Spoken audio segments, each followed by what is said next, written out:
Graça e paz, meus irmãos. Espero que todos tenham dormido bem, descansado bastante, para a gente poder ser alimentado mais uma vez pelo Senhor. Se dormir, a gente ora e manda descer fogo do céu. Tá bom? Irmãos, eu convido os irmãos a abrirem a palavra de Deus, 1 aos Coríntios, capítulo 10. Nós vamos hoje concluir esta primeira sessão do capítulo. São 3 grandes sessões. A primeira sessão vai do verso 1 ao verso 13. A gente já olhou bastante esse texto ontem e hoje a gente vai finalizar atentando para os 2 últimos versículos. Lembrando, irmãos, que ele está fazendo aqui, nesse texto, uma referência ao Êxodo. E nós conversamos sobre o Êxodo um pouquinho ontem. Deus tinha um povo que ele escolheu, o povo de Israel, com quem Deus gostaria de ter comunhão, intimidade e prazer. E ele escolheu uma terra para habitar com esse povo, que é a terra de Canaã. Irmãos, nós temos um Deus de prazeres. Nós temos um Deus que quer se relacionar conosco, mesmo nós não sendo nada, irmãos. O salmista diz assim: o que é o homem para que dele te lembres? E o filho do homem para que o visites? Ainda assim, irmãos, o nosso Deus é um Deus que quer nos levar para um lugar. E quer lá nesse lugar ter comunhão conosco. Nós temos um Deus de deleites, meus irmãos. Ele queria ter comunhão com o povo de Israel. Só que não tinha como o povo chegar em Canaã, porque o povo era escravo. Um escravo não tem autonomia nenhuma. O escravo não tem como sair do seu lugar. Então o que Deus faz? Com mão poderosa, ele liberta o povo da escravidão do Egito, para que o povo possa ir a Canaã.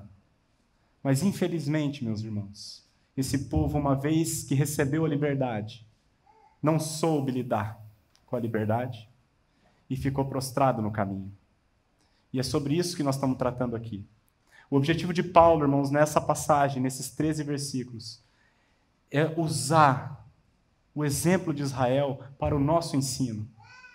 Para que nós, irmãos, tendo a promessa de chegar em Canaã, não fiquemos pelo caminho como eles ficaram. Deus quer se relacionar conosco de maneira prazerosa. Ele quer que você encontre nele todo o prazer, todo o sentido da vida, toda a alegria. É nele que nós vamos encontrar, irmãos, só nele. Ele nos criou com este fim. E é somente nele que nós vamos encontrar o verdadeiro gozo. Então eu espero, irmãos, que na leitura e no estudo desse restante dessa porção, o Senhor nos conduza e o Senhor nos abençoe, de modo que nós possamos, de fato, chegar em Canaã, porque tem essa promessa para cada um de nós. Amém? Vamos orar? Pai, nós te damos graça, Senhor, pela tua grande salvação, Senhor. Nós te damos graça pelo teu Filho Jesus, que, como nós cantamos aqui, levou sobre si as nossas dores. Ele não precisava, Senhor, ele já tinha tudo. Mas aprove a ele, porque ele nos amou, Senhor. Aprove a ele se entregar aos cravos, sem questionar nada. Ele levou sobre si toda a nossa maldade, Senhor. Toda a nossa iniquidade, Senhor. Ele escolheu levar sobre si. Porque ele desejava, Senhor, ter conosco comunhão. Desejava ter uma vida de alegria com o seu povo, Senhor. Então nós te pedimos que o Senhor nos ensine nessa manhã para que não ocorra, Senhor, como ocorreu com Israel. Da gente ficar prostrado no deserto, tendo a promessa de Canaã, meu Deus. Vem ensinar a tua igreja pelo teu Espírito, Senhor. Vem convencer-nos do pecado, vem nos transformar de dentro para fora. Regenera aqueles que ainda não te conhecem, Senhor. Nós te pedimos que o Senhor abençoe esse tempo, esse acampamento, para a glória do teu próprio nome, para que o Senhor Jesus receba todos aqueles que ele escolheu para ter prazer com ele, Senhor. É no nome dele que nós oramos. Amém. Irmãos, então vamos fazer uma leitura. A gente hoje vai se concentrar nos versos 12 e 13, mas como, para a gente não perder o todo, vamos fazer uma leitura do 1 ao 13, que é o texto que nós estudamos ontem. A palavra de Deus diz assim: Eu trouxe o texto ali para ajudar os irmãos. Eu sei que tem bastante gente com a Bíblia, graças a Deus, não deixem de trazer, melhor ainda, tá? A Bíblia de papel. Mas eu trouxe ali para aqueles que eventualmente tiver que recorrer a celular, já vai estar ali o texto, para você não precisar ser atrapalhado, como o Zé disse, pelas mensagens de Satanás. 1 Coríntios 10, de 1 a 13, a palavra de Deus diz assim: Ora, irmãos, não quero que ignoreis que nossos pais estiveram todos sob a nuvem, e todos passaram pelo mar, tendo sido todos batizados, assim na nuvem como no mar, com respeito a Moisés.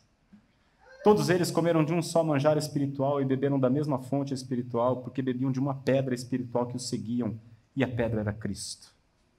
Entretanto, Deus não se agradou da maioria deles, razão porque ficaram prostrados no deserto.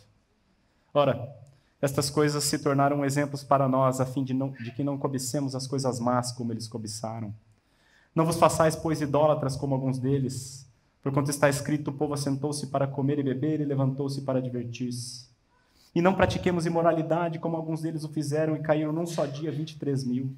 E não ponhamos o Senhor à prova como alguns deles já fizeram e pereceram pelas mordeduras das serpentes. Nem murmureis como alguns deles murmuraram e foram destruídos pelo exterminador.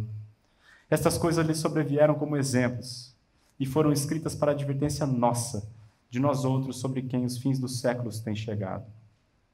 Aquele, pois, que pensa estar em pé, veja que não caia. Não vos sobreveio tentação que não fosse humana, mas Deus é fiel e não permitirá que sejais contristados além das vossas forças. Pelo contrário, juntamente com a tentação vos proverá livramento, de sorte que a possais suportar. Essa é a palavra de Deus, irmãos. Vamos compreender o que Paulo está dizendo, nós vamos nos concentrar. Pode passar, Carol? A gente vai se concentrar nos últimos 2 versículos, o 12 e o 13. Aquele, pois. Quando você vê um pois... minha luzinha não vai funcionar aqui. Quando você vê um pois, é uma conclusão de raciocínio. Portanto, então, pois... Ele constrói todo o raciocínio, irmãos, nos informando das bênçãos que Israel recebeu sendo liberto do Egito, e esse povo caiu e não chegou na promessa. Aquele, pois, que pensa estar em pé, veja que não caia. Este é o cerne desse parágrafo, o cerne dessa perícope. O ensino principal de Paulo, com toda essa história, é esse versículo. Ele quer que nós entendamos isso. É uma solene exortação, irmãos. Se Israel caiu, tendo recebido tantas bênçãos, o mesmo pode acontecer com você, Coríntio. O mesmo pode acontecer conosco. O que o Paulo quis dizer com essa frase? Aquele, pois, que pensa estar em pé, veja que não caia. O que isso quer dizer? Seria um alerta a, de repente, falsos crentes? O cara está dentro da igreja, mas não nasceu de novo ainda. Então, cuidado. Você pode estar enganado. Será que é isso que ele está querendo dizer, irmãos? Não, não é. Ele está falando para crente. Ele está falando com pessoas que nasceram de novo. Quando ele começa a carta, os destinatários, ele diz assim: a igreja de Deus que está em Corinto. Paulo, apóstolo, a igreja de Deus que está em Corinto. Aos santificados em Cristo Jesus, chamados para ser santos. Com todos os que em todo lugar invocam o nome do nosso Senhor Jesus Cristo. Senhor deles e Senhor nosso. Paulo escreveu a crentes, irmãos. Esse é um ensino para genuínos crentes sobre o risco de cair. Então, se ele está falando com um crente de verdade, que já nasceu de novo, o que essa frase quer dizer? Veja que não caia. Ele está falando, então, de risco de perda de salvação? Alguns irmãos, algumas linhas teológicas entendem isso. Os arminianos, por exemplo, entendem que um crente pode perder a salvação. Mas eu vou mostrar para os irmãos que isso não pode acontecer. Por 2 motivos. Primeiro, irmãos, a Bíblia não se contradiz. E Jesus diz na Bíblia, em João 10, 27 a 29, ele diz assim, irmãos, preste atenção nas palavras do nosso Senhor. As minhas ovelhas ouvem a minha voz. Você já ouviu a voz do Senhor, irmão? Algum dia ele já te chamou? Você já entrou no aprisco dele? Ele diz assim: as minhas ovelhas ouvem a minha voz, eu as conheço e elas me seguem. Eu lhes dou a vida eterna. Uma vida eterna, irmãos, quando que ela acaba? Nunca. Eu lhes dou a vida eterna. Jamais perecerão. Jamais. E ninguém as arrebatará da minha mão. Aquilo que o meu Pai me deu é maior do que tudo. Irmãos, ele considera você grande. Ele considera a igreja maior do que tudo. Aquilo que meu Pai me deu é maior do que tudo. E da mão do Pai, ninguém pode arrebatar. Irmãos, a doutrina da perseverança dos santos é uma bênção, é uma dádiva que ninguém pode tirar. Então, ele não está falando de perda da salvação. E eu vou dar um outro motivo, irmãos, que vai ficar bem claro que ele não está falando de perda da salvação. Quando a gente olhar para a própria passagem, para o próprio contexto desse texto que nós estamos lendo, se você perceber, pode dar passar, Carol? Lembra o que ele disse no versículo 5, falando acerca de Israel. Ele diz assim: entretanto, Deus não se agradou da maioria deles, razão porque ficaram prostrados. O que é ficar prostrados, irmãos? Morto, caiu. Então ele usa o exemplo de Israel, que ficou prostrado, e aí ele usa o versículo 12 para falar conosco. Aquele, pois, que pensa estar em pé, veja que não aconteça a mesma coisa que aconteceu com Israel. Veja que não caia. E aí, essa passagem do versículo 5, irmãos, a gente mencionou rapidamente ontem, está em Números capítulo 13 e 14, nós não vamos lá de todo, mas nós vamos visitar só um pedacinho de Números 14. Mas antes da gente ir lá, eu vou dar o contexto para os irmãos. O povo tinha saído do Egito, estava andando no deserto, andou durante 2 anos. Era uma viagem que durava 2 anos. Quando eles estavam aqui na beirada da fronteira para entrar, então Moisés pegou 12 príncipes e falou: vocês vão lá espiar a terra. Estão lembrados? Eles foram, irmãos, e voltaram trazendo o relatório. O relatório deles era: a terra é top. Mana, leite e mel. Eles escolheram, falei para vocês, né? Acho que eu contei ontem. Eles escolheram um cacho de uva que 2 adultos amarraram num tronco e trouxeram. Depois você lê lá, está na Bíblia. Então, eles vieram trazendo aquele cacho de uva. O vinho é uma figura da alegria. Né? É uma terra que mana leite e mel. Eles viram, realmente a terra é boa. Os 12 homens trouxeram esse relatório. Porém, 10 deles atentaram para as adversidades. Eles começaram a falar: é boa a terra, mas os caras que moram lá são gigantes, são os filhos de Anak, né? Eles eram gigantes mesmo, tinham 3 metros, eram grandes. Os caras eram grandes, velho. As cidades são muradas, são fortificadas, difícil de entrar, os caras têm cavalo, têm carro. Velho, abandona. Esses 10 caras, irmãos, resumindo, eles não creram que Deus iria colocá-los. Eles não creram no poder de Deus. Em outras palavras, eles colocaram o Senhor à prova. Eles falaram para Deus assim: duvido você põe nós lá. Duvido. Sabe quando uma criança fala: duvido você faz isso? Então, eles duvidaram. E esses homens, esses 10 espias, começaram a infamar a terra. Começaram a menosprezar e começaram a falar mal. Nós não queremos.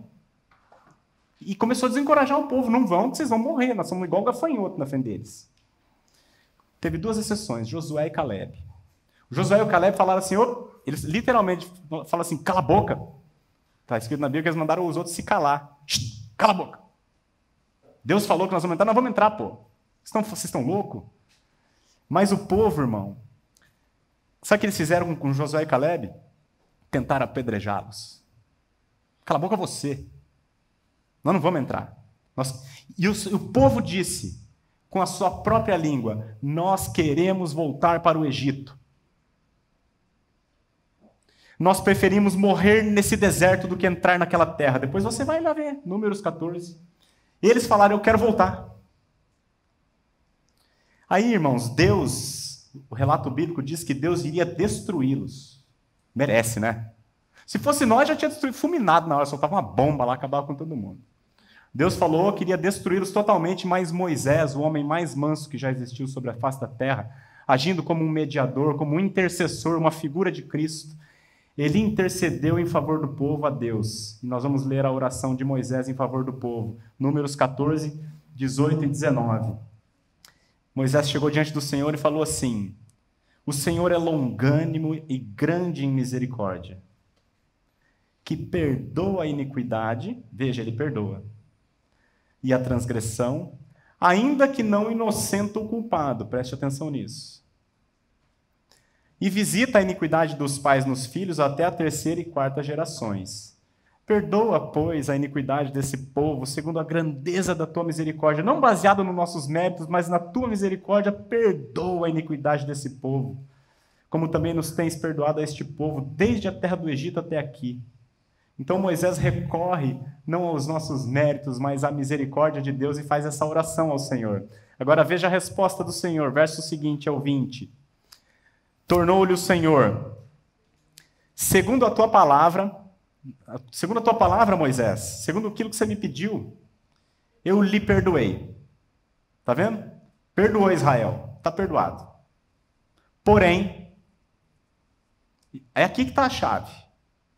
Eu lhe perdoei, porém, tão certo como eu vivo e como toda a terra se encherá da glória do Senhor, nenhum dos homens que, tendo visto a minha glória e os prodígios que eu fiz no Egito e no deserto, todavia me puseram à prova já 10 vezes e não obedeceram a minha voz, nenhum deles verá a terra que com juramento prometi a seus pais. Sim, nenhum daqueles que me desprezaram haverá. Irmãos, o que aconteceu? Eles foram perdoados, mas receberam a disciplina de Deus. Entende? Deus não mandou aquele povo direto de volta para o Egito, mas também aquela geração inteira não entrou em Canaã. Nenhum, nem outro. Deserto. Morreram e foram para o céu. Mas enquanto viveram na terra, não conheceram nada além de escravidão e de deserto. Eram escravos no Egito e uns coitados no deserto. Uma vida miserável.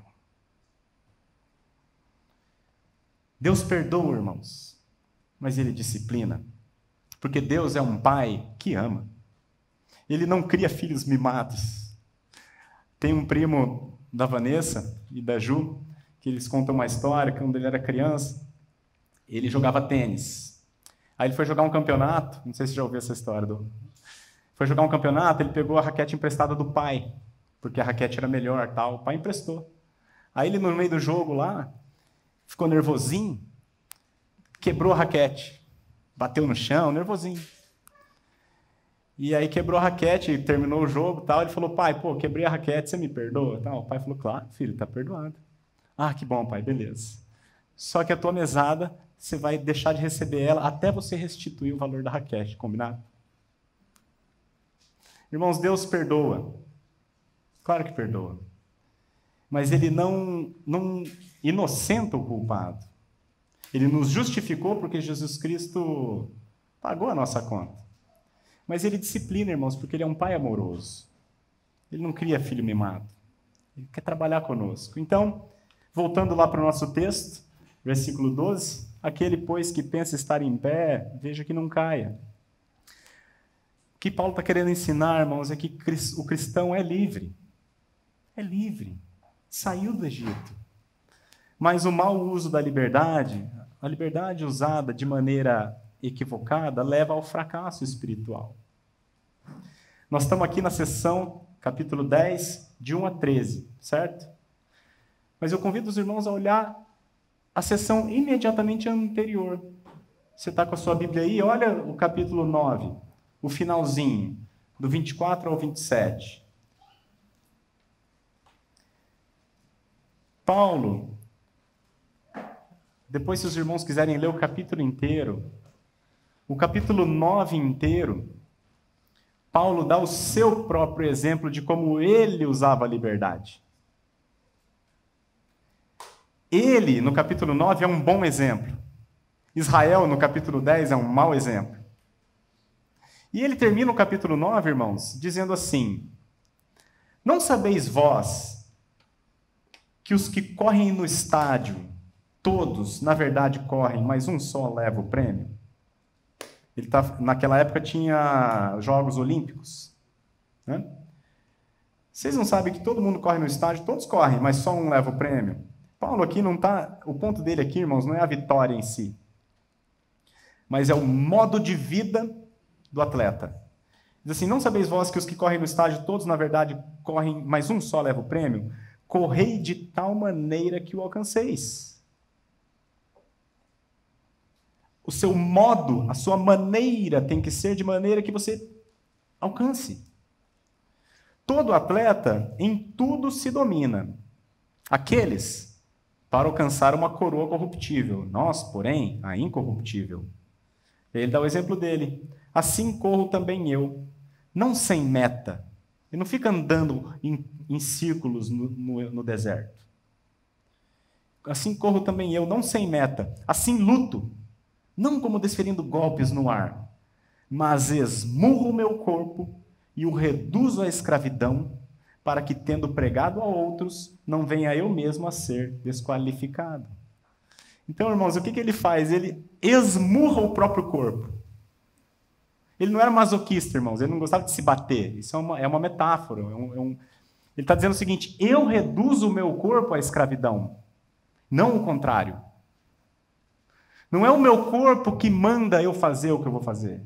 Sou eu que mando o meu corpo fazer o que eu vou fazer. Entende?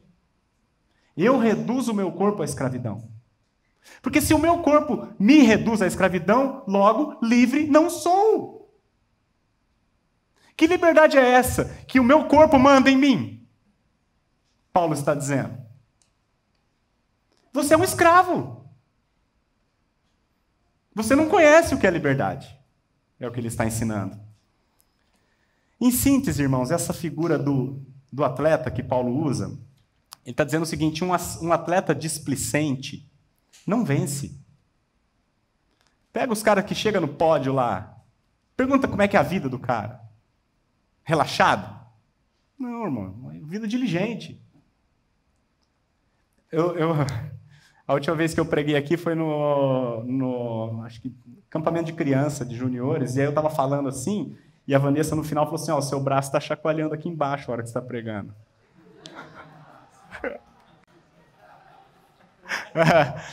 Aí eu falei: meu Deus do céu, não pode ser. E aí eu entrei na academia, irmãos.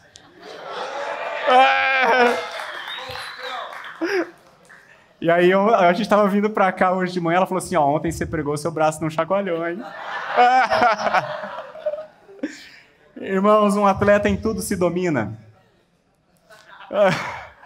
Camiseta PP eu pedi para os irmãos, PP, né, para ficar bem.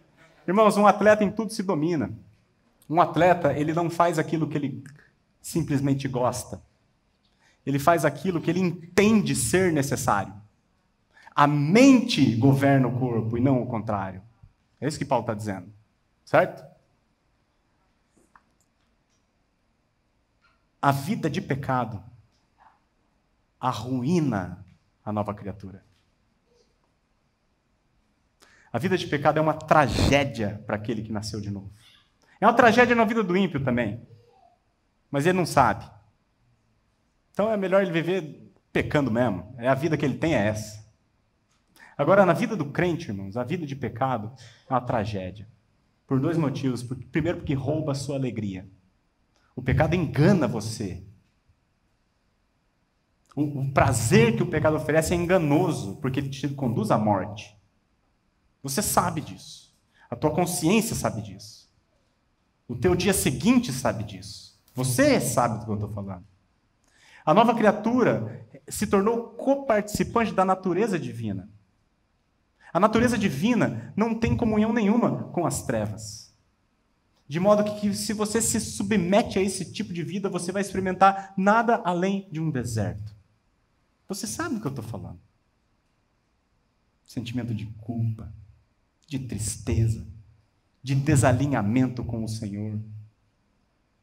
Nós, irmãos, os que nascemos de novo, fomos criados para ter prazer em Deus e nas coisas que Ele criou para o nosso aprazimento. E Ele é um Deus de prazeres.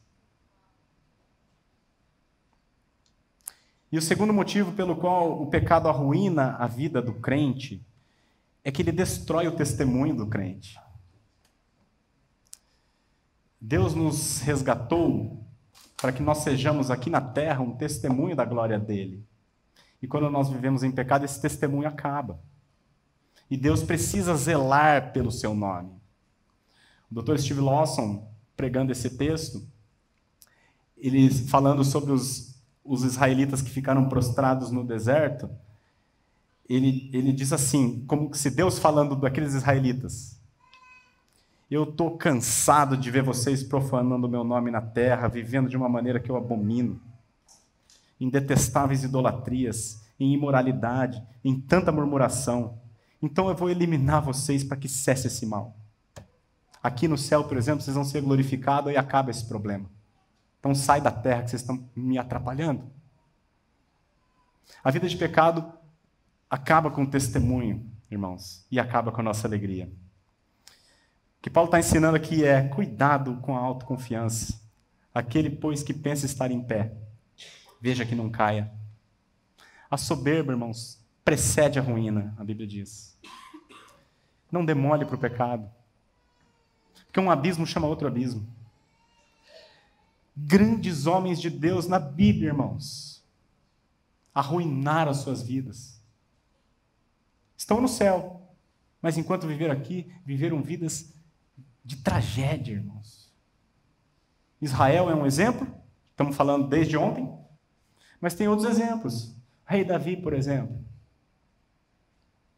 Rei Davi, irmãos, por causa da autoconfiança, desgraçou a sua vida. Naquele grande pecado dele, são dois grandes pecados que ele cometeu, se vocês se lembrarem. Um deles é com Batseba. Se você ler a narrativa, vai dizer assim que, não trouxe, mas eu só vou citar para os irmãos, está lá em 2 Samuel. No tempo em que os reis saíam à guerra, o rei Davi estava no seu palácio. E ele acordou meio-dia, o vadio. Sabe o que é isso, irmãos? Autoconfiança. Ele ganhou tanto, ele foi tão abençoado por Deus, que chegou um determinado momento que ele ficou autoconfiante. Ah, nem vou. Vai lá, Joabe. Vai lá você. Eu vou ficar aqui relaxando. E aí, irmãos, os irmãos conhecem a história. Acordou meio-dia, viu lá a Betseba tomando banho e tal. Oh, quem que é? E deu no que deu, irmãos. Por causa da autoconfiança presunçosa dele, ele cometeu adultério, ele mentiu, ele matou. E ele, irmão, foi perdoado. Ele está no céu. Mas esses pecados, irmãos, trouxeram uma verdadeira tragédia para a vida daquele homem. O filho dele morreu. Perdeu um filho, irmãos. Perdeu o filho por causa do pecado dele. E os demais filhos todos se tornaram imorais. Mais para frente, o Absalão tomou as 10 concubinas do pai dele e teve relação sexual com elas na sacada. Olha o que esse homem trouxe para a vida dele, irmãos. Por causa do pecado. Foi perdoado, está no céu. Mas é essa vida que você quer? O mesmo Davi, quando mandou levantar o censo. No começo da vida dele, a confiança dele estava no Senhor. E por causa disso, ele enfrentou sozinho, ele e o Senhor, um gigante, com uma pedrinha na mão. E venceu. Lá na frente, tomado pela presunção e pela autoconfiança, ele mandou o general contar o exército dele. Vamos ver o tamanho do meu poder. Os irmãos lembram dessa história também. Mandou contar o exército. Nossa, eu sou o cara. Resultado: 70 mil mortos em Israel por causa do pecado dele. Então, aquele, pois, que pensa estar em pé, veja que não caia. Uma exortação solene, irmãos, aos chamados crentes fortes.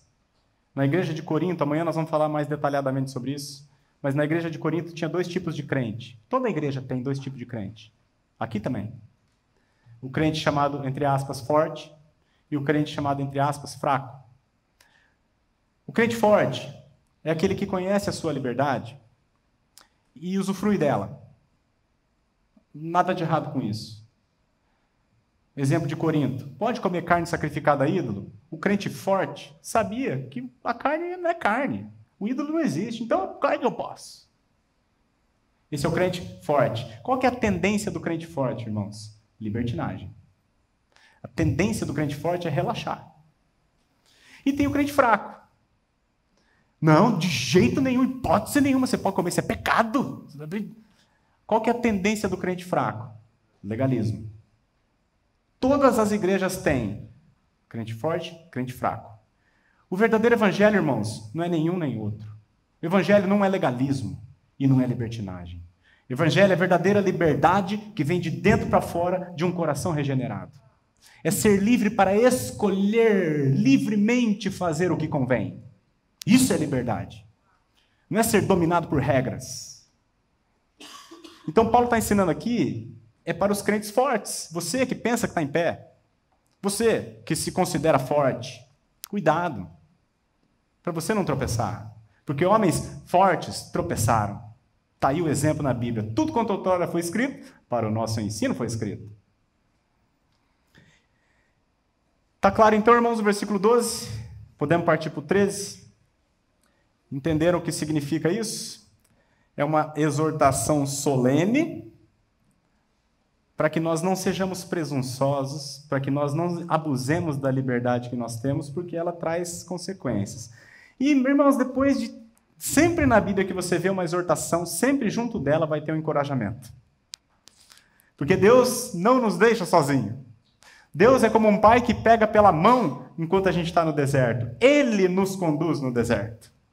Ele não fala assim, ó, passa o deserto aí, aguenta o tranco e chega lá, que eu estou lá esperando você lá. Não. Ele está na nuvem do fogo, na nuvem de água, na água, no maná, na provisão, em todo o tempo.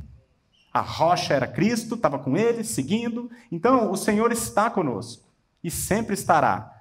Então, ele nos encoraja no versículo 13, dizendo assim, não vos sobreveio tentação que não fosse humana, mas Deus é fiel e não permitirá que sejais tentados além das vossas forças. Pelo contrário, juntamente com a tentação, vos proverá livramento, de sorte que a possais suportar. Irmãos, a primeira coisa aqui que eu quero chamar a atenção de vocês, a palavra que está traduzida ali como tentação, não vos sobreveio tentação, é a mesma palavra que foi usada no versículo 9, você está com a sua Bíblia aí. O versículo 9 diz assim, não ponhamos o Senhor à prova. Certo? Prova e tentação é a mesma palavra. Então, aqui no nosso verso 13, não vos sobreveio tentação, você pode ler, não vos sobreveio provação. Tá? Por quê? Aqui não está falando somente da tentação do pecado. Adultério, imoralidade. Não é só disso que está falando. É muito mais amplo, irmãos, essa promessa de Deus. Fala de todas as provações que vêm na nossa vida. E o que é provação? É toda circunstância que tende a nos afastar do Senhor. Tende a colocar em xeque a nossa confiança no Senhor. Tende a abalar a nossa fé. Entende? Isso é provação. Então, circunstâncias da vida são provações. Dificuldades são provações. Uma doença é uma provação. Um câncer é uma provação. O desemprego é uma provação. Uma dificuldade de relacionamento com meu pai, com meu irmão, com a minha irmã, são provações.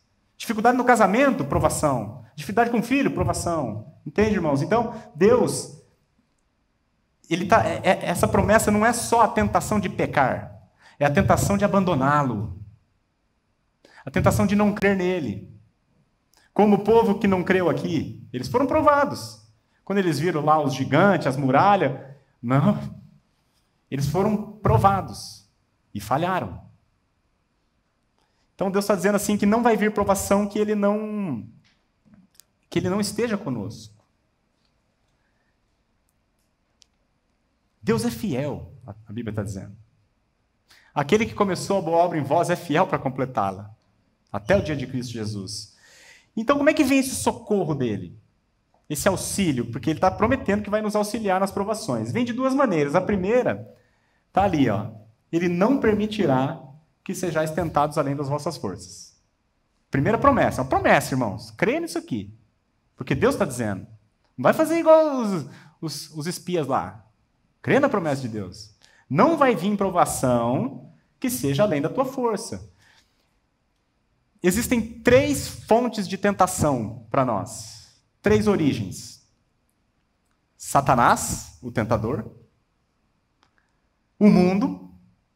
E nós mesmos, a carne. Certo? Como é que Deus provê o auxílio dele contra a tentação de Satanás? Se o irmão já leu o livro de Jó,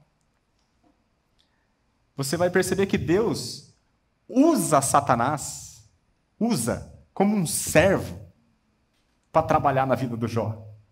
Tudo que Satanás faz, ele faz com má intenção, faz porque quer.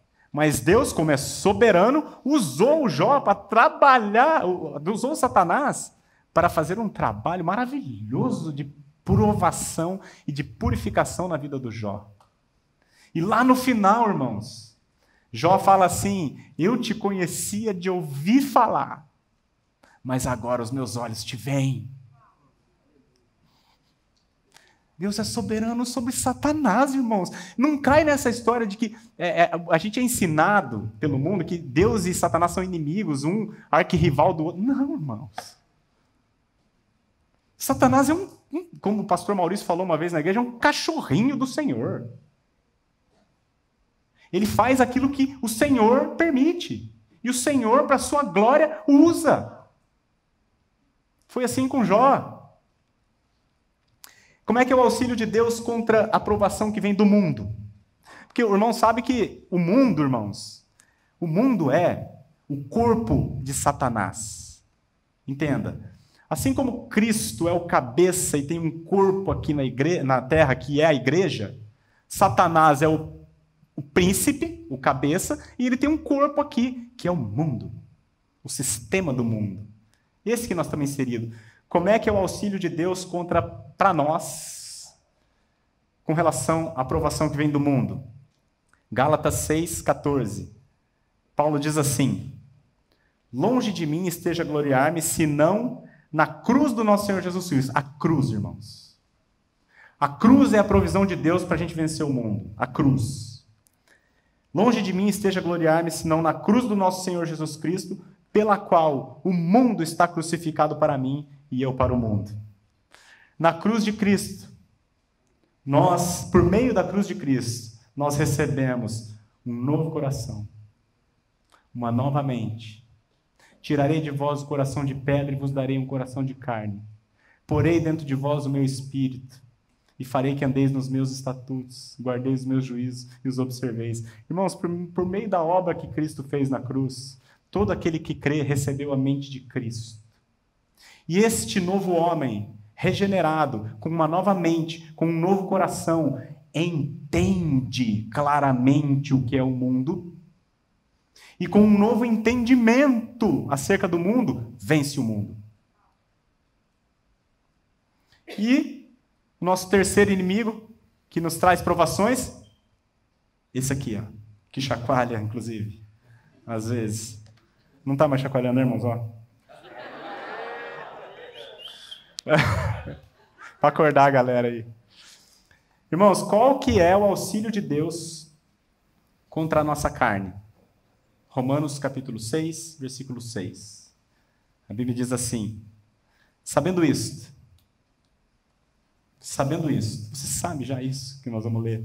Sabendo isso, que foi crucificado com ele o nosso velho homem, para que o corpo do pecado seja destruído e não sirvamos o pecado como escravos. Irmão, sabe qual que é a provisão de Deus para a gente vencer a carne? Ele já fez. A cruz.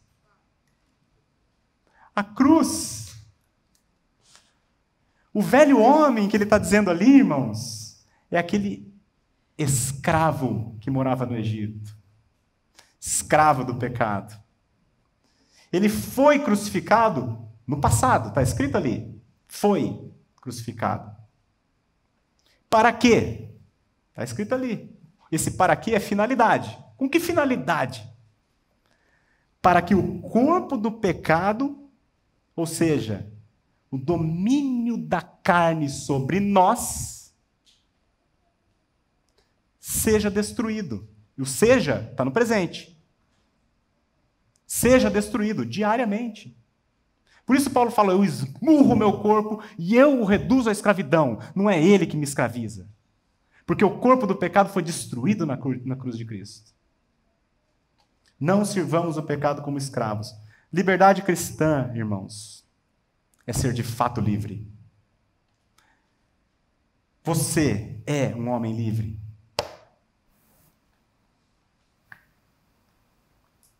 Você já experimentou a liberdade, irmão? Você já teve o seu coração trocado? Você já nasceu de novo? Porque se isso não acontecer na sua vida, não adianta lutar contra o pecado. O chamado para você não é lutar contra o pecado, é arrependa-se e creia. Você precisa nascer de novo. Agora, aquele que nasceu de novo, irmão, ele é livre. Se, pois, o Filho vos libertar, verdadeiramente sereis livres. Todo que pratica pecado é escravo do pecado. O que é liberdade cristã? Ser livre dos inimigos? Não, irmão. Ser livre de mim mesmo. Ser livre do meu eu, da minha carne, do pecado. É ser livre para fazer e ser livre para escolher não fazer. Isso é ser livre. E aí, ele dá, continuando a segunda parte do versículo, a segunda maneira que ele usa para nos ajudar. Então, a primeira nós vimos, ele não permita que a gente seja tentado além das forças. Nós temos força, ele dá a força para a gente... E aí ele diz o seguinte, juntamente com a tentação, vos proverá livramento, de sorte que a possais suportar. Juntamente com a tentação. Lembra da oração de Jesus? Ele diz assim, e não nos deixes passar por provação, mas livra-nos do mal? Não. Ele diz assim, não nos deixes cair em tentação. Deus não nos livra da tentação, Ele nos livra na tentação. Foi assim com Sadraque, Mesaque e Abdenego. Deus não livrou da fornalha, eles foram para a fornalha, mas lá estava Deus com eles. Não foi assim com Daniel? Deus não livrou Daniel da cova, Daniel foi para a cova, mas lá estava Deus com Daniel, fechando a boca do leão. Quando Jesus ora, não nos deixes cair em tentação, mas livra-nos do mal. Esse livra-nos do mal é muito mal entendido, muito mal compreendido. O que você entende desse texto? Dessa fala, livra-nos do mal. A maioria das pessoas entende o seguinte, livra que os outros venham me atacar. Me livra da inveja dos outros. Né? Tira o olho gordo do invejoso. Não é isso não, irmãos. Livra-me de pecar contra ti. Livra-me de mim mesmo. Livra-me de te abandonar. Nós temos um irmão que está na glória com o Senhor, chamado Policarpo de Esmirna. Vocês já ouviram a história dele? Ele morreu no ano 155. E ele morreu queimado.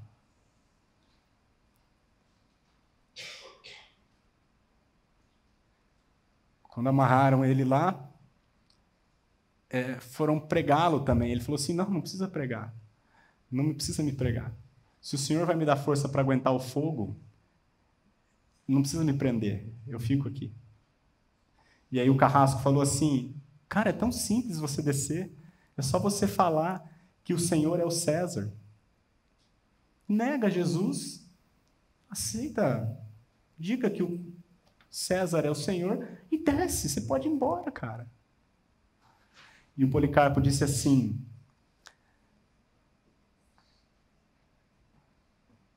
há 86 anos eu sirvo o Senhor e Ele nunca me negou. Como eu o negaria agora? Acende o fogo. Não nos deixes cair em tentação, mas livra-nos do mal. Livra-me de te negar. Livra-me de retroceder. Livra-me de querer voltar para o Egito. E acender o fogo, irmãos. Isso é poder. Isso é o Evangelho. Isso é vida nova. Regeneração, irmãos. Entendimento. Clareza acerca da verdade.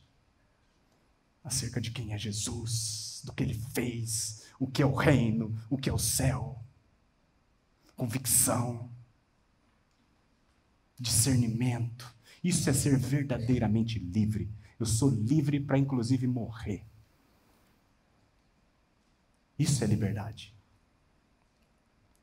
Então, como nós vimos, Deus não livra da tentação, mas Ele livra na tentação.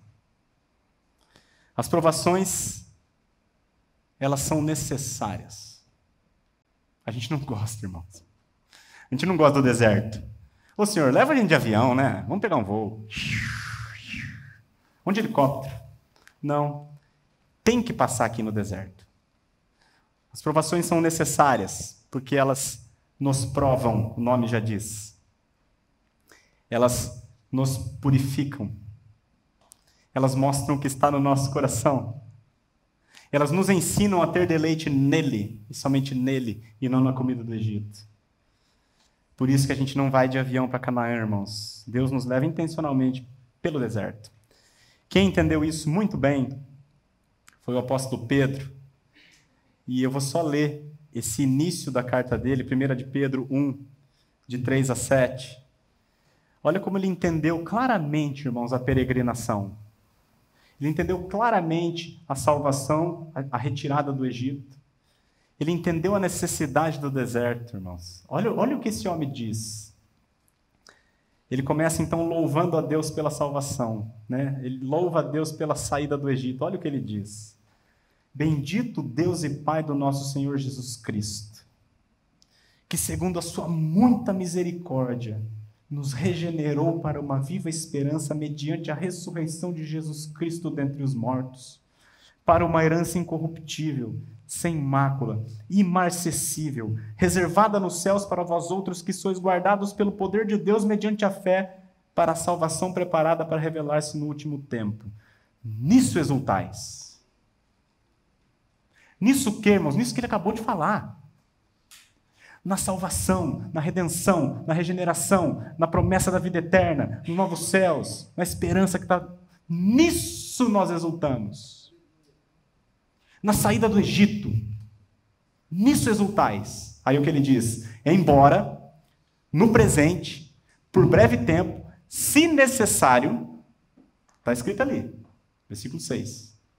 Se necessário, sejais contristados por várias provações. Aqui é a mesma palavra que nós estamos estudando lá. Não vos sobreveio tentação. É a mesma palavra aqui. Sejais contristados por várias provações. Para quê? Tem uma finalidade. O deserto tem uma finalidade. As provações têm uma finalidade na nossa vida. Para quê? Para que, uma vez confirmado o valor da vossa fé, muito mais preciosa do que o ouro perecível, mesmo apurado por fogo, redunde em louvor, glória e honra na revelação de Jesus Cristo. Ô, irmãos, Pedro entendeu isso, eu quero que cada um de nós entenda também. Nós exultamos na saída do Egito, louvado seja o Senhor é maravilhoso. E agora, Senhor, se necessário, por breve tempo, a gente vai andar no deserto, porque o Senhor entende que é necessário para nós. É isso. Pedro entendeu. E ele diz assim: a nossa fé é muito mais preciosa que o ouro, mesmo apurado por fogo. Como é que purifica o ouro? Você pega o ouro, coloca ele no cadinho, derrete ele. O fogo prova o ouro. Derrete. E o ouro é super resistente, é um metal muito resistente. Ele não queima. Então, todas as impurezas que estiver no ouro queimam, sobra só o ouro. As provações fazem a mesma coisa conosco. Elas nos provam. Prova a nossa fé. E vai eliminando as impurezas. E vai nos purificando. Provérbios 17:3 diz assim: o crisol prova a prata e o forno prova o ouro, mas aos corações prova o Senhor. Salmo 66 diz assim: pois tu, ó Deus, olha o que o salmista diz. Ele fala da provação e que fim levou. Pois tu, ó Deus, nos provaste. Acrisolaste-nos como se acrisola a prata. A crisola é botar no crisol, é o derreter lá, o cadinho. Acrisolaste-nos como se acrisola a prata. Tu nos deixaste cair na armadilha, tu oprimiste as nossas costas e tu fizeste que os homens cavalgassem sobre a nossa cabeça. Passamos pelo fogo e pela água, porém, afinal, nos trouxeste a um lugar espaçoso. Ó, as provações, irmãos, elas são necessárias na nossa vida. São necessárias. Senão, Deus teria levado a gente de avião para Canaã. Ele trouxe pelo deserto, porque ele tem um propósito. Tiago diz: meus irmãos, tende por motivo de grande alegria o passardes por várias provações, mesma palavra. Sabendo que a provação da vossa fé, uma vez confirmada, produz perseverança. Lindo, né? Então, voltando no nosso versículo 13. Não vos sobreveio tentação que não fosse humana, mas Deus é fiel e não permitirá que sejais tentado além das vossas forças. Pelo contrário, juntamente com a tentação, vos proverá livramento de sorte que a possais suportar. Resumindo, o que esse texto está dizendo? Não vos sobreveio tentação que não fosse humana. Ou seja, a tentação que você está sofrendo aí, irmão, é humana. Não é extraordinária. O resto da humanidade também passa. E Jesus passou também. Mas Deus é fiel. Se ele começou a boa obra, ele é fiel para completá-la. A palavra diz: estou plenamente certo que aquele que começou a boa obra vai completar. É certo. Deus é fiel. E não permitirá que sejais tentado além das nossas forças. Ele é soberano sobre as circunstâncias da tua vida. Ele é soberano sobre Satanás. Ele é soberano e ele te deu na cruz provisão para enfrentar o mundo e para vencer a carne. E pelo contrário, juntamente com a tentação, vos proverá livramento de sorte que possais suportar. Então ele não vai te livrar da provação, mas ele vai te livrar na provação. De sorte que você possa suportá-la. As provações visam o teu bem. Visam a purificação. Visa você eliminar os ídolos do teu coração para que você se volte somente para o Senhor. E aí, alguém pode perguntar assim: mas se Deus promete esse cuidado, se tem essa promessa do versículo 13, por que eu continuo pecando? Aí tem duas respostas possíveis. Se você não nasceu de novo, a resposta é muito simples. Você continua pecando porque você é um escravo. Somente quem nasceu de novo é livre. Você precisa se arrepender. Receba o Senhor Jesus. Não tente melhorar o que você é. É como aqueles caras picados da cobra, não tem cura. Olha para Jesus. Receba o Senhor Jesus. Ele transforma a vida de todos. Ele diz assim: aquele que vem a mim, de modo nenhum lançarei fora. Ele continua com os braços abertos a cada um. Agora, se você já nasceu de novo e continua pecando, olhando para esse versículo, irmãos, eu só tenho uma resposta para te dar, e para mim dar. A gente peca porque a gente quer. Ponto. Porque deliberadamente escolhemos. Ao mesmo tempo que esse versículo é um grande encorajador, também é um alerta solene. Mostra, irmãos, a vileza do nosso coração. Mostra como nós somos iguais àquele povo que no seu coração voltou para o Egito. Iguaizinhos.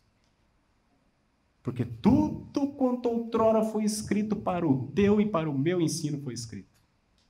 Que nós tomamos isso em consideração. Tomemos isso em consideração. E agora, uma última observação que eu quero fazer sobre o versículo 13 e a gente fecha. Essa promessa aqui, irmãos, é uma promessa. Deus prometeu e Ele cumpre. Só que ela é válida para as tentações que nos sobrevêm. Está escrito ali, não vos sobreveio tentação que não fosse humana. Então, Deus, Ele promete nos livrar das tentações quando elas nos sobrevêm. Agora, quando eu vou em busca delas, esquece. O que os coríntios estavam fazendo? Eles estavam indo no templo idólatra. Eles estavam indo no templo de Afrodite comer a carne lá. Aí é a mesma coisa que chegar lá, ó Senhor, eu vim aqui comer uma carne, né? Vai ter um monte de prostituição ali, mas o Senhor me livra do mal aí. Isso, irmãos, corresponde a tentar a Deus. Não tentarás o Senhor teu Deus. Não ponhais o Senhor à prova, o versículo 9 nós lemos, nessa mesma passagem. Não ponhais o Senhor à prova. Então, quando a tentação sobrevém, Ele é fiel. Mas quando você vai em busca da tentação, esquece, meu irmão. Você deliberadamente escolheu. Você já escolheu. Você é livre, afinal de contas, se você já nasceu de novo.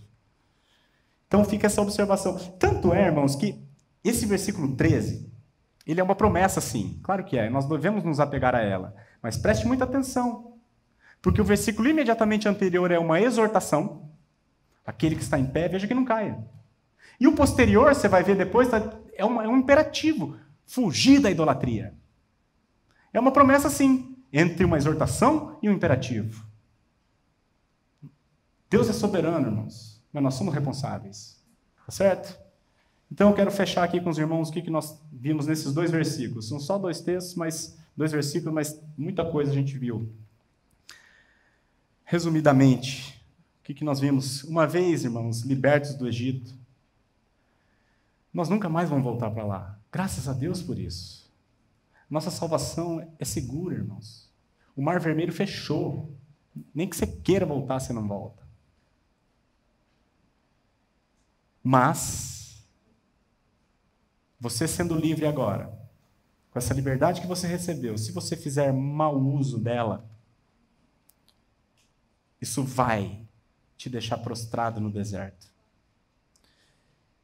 Tendo a promessa de Canaã, você pode cair no deserto, vivendo uma vida de miséria. Vimos também que entre o Egito e o Canaã tem um desertinho. Deus não leva a gente de avião, a gente vai andando. O deserto é hostil, não é o que a gente queria, não é o que a gente gostaria, porém é necessário. O papai entende que é melhor a gente passar no deserto. O deserto nos prova, nos purifica, trabalha conosco. Certo? E por fim, o deserto é hostil, sim. Complicado. Difícil. Cheio de víboras. Não tem água, cheio de lutas. Porém, Deus é fiel. Ele está pegando na nossa mão e nos levando pelo deserto. E eu encerro, irmãos, dizendo que em Cristo nós podemos chegar em Canaã. E Canaã não é o céu, tá, irmãos? Canaã não é uma figura do céu. Para o céu nós vamos. Canaã é uma figura da vida plena de Cristo aqui na terra. Você experimentar a plenitude de prazer, a plenitude de alegria, uma vida completamente cheia de sentido, aqui ainda, na presente existência. Isso é Canaã. Plenitude de Cristo aqui. Nós podemos chegar ali porque tem essa promessa. E com o Senhor Jesus, nós vamos chegar aqui. E eu finalizo falando desse Senhor, Hebreus 4, 15 e 16. Sabe por que nós podemos chegar em Canaã? Mesmo passando nesse deserto hostil e complicado? porque nós não temos um sumo sacerdote que não possa compadecer-se das nossas fraquezas, irmãos. Antes, foi ele mesmo tentado, e aqui é a mesma palavra, provado em todas as coisas, à nossa semelhança, mas sem pecado. Tudo que você passa, tudo que dificuldade, provação que vem para a sua vida, esteja certo, Jesus já passou, e sem pecado. E ele é o nosso sumo sacerdote. E ele vive em nós, em todos aqueles que cremos. Acheguemo-nos, portanto, confiadamente junto ao trono da graça, a fim de recebermos misericórdia e acharmos graça para socorro em ocasião oportuna. Amém? Vamos orar, irmãos? Pai, muito obrigado, Senhor, pela tua palavra. Obrigado porque ela é a verdade, ela foi escrita para o nosso ensino. Nós te agradecemos, Senhor, porque ela é a palavra de um pai que ama, e não é a palavra de um pai que lisonjeia e que bajula os seus filhos e que cria filhos mimados.